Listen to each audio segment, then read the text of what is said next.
Good morning. Ngasi se koi gi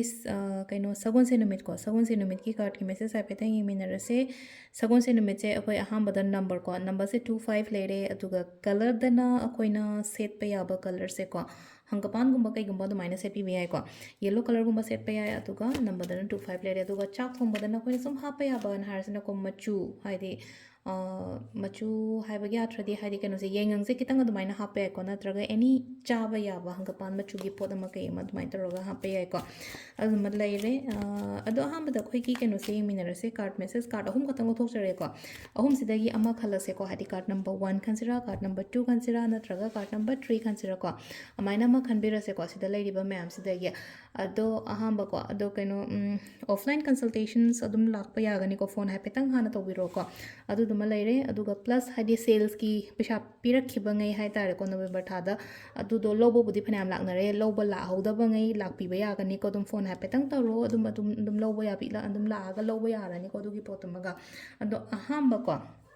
ahamba number 1 khanba ngai yoni yenga se ko first card khanba ngai yona silai se ko kitang tappa yai potsing se hai tare ko kitang tappa yai atuga plus amana kamaina no hai kanda delay oiba hai tara ko ina hoje ngasi ngai riba kholiba su mayam je delay oiba natraga hari chaple paga leiba to hari thapose lakada baga leraga su ngasi je leptho oga leiba natraga hari pallaga leiba do mai tor lei ko hari pallaga leiba ne hari oiro hai badi nate ko silai se ko aduna kitang adum bagi mong da lai ko sijina khogi number 1 khan bangai gi oina haraga di ko number 2 yenga se ko number 2 gi oina kaino lai se ko number 2 gi na guidance follow to ko thabak to matam da always hai tara ko hari oza guru ithak thongba kari kra hai tare ko moina haiba moina tau haiba to adugi matungina hai tare ko adumaina follow toroga chati ba ko number 2 khan bangai yoina haraga di number 3 ko number 3 sina musida leise ko trust tawgono mi khuding makta hai tare ko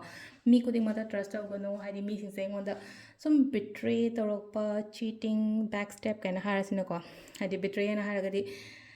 kaino toro ma chakhiba to aingonda oida pada tawra chatkhiba adegi sum haidi awoiba mangang daba khotaba dumai taw da mi se yamna ka haina thajaba khotba dumai na gumba tawbiganu ko paisa nu sa piyo kaina haira di ngasi sum pirono sisina koi gi card ki message leire ko aduga timing sina kram timing phage matanda pung manga ga mini yang khaimari dagi na 3 ka minute rom doi phong leire mapan minute yang khaini thoi dena pung amaga minute yang khai ma thoi pung amaga minute yang khai ma thoi phong leire ko sin din gini ko nungdaw mingina ahunga minute tara dena nungdangi 3 ka minute yang khai ma thoi phong leire duga ahing athing bena 13 ka minute 3 thoi dena 12 ga minute yang khai ni thoi phong leire ko aduga amana ani ga minute 13 thoi dena manga ga minute yang khai mari phong leire ko adu sisina khoi ki ngasi ki oina afaba timing ko adu se leire khoi ngasi sagon se numit ki card ki message ko ma'am thank you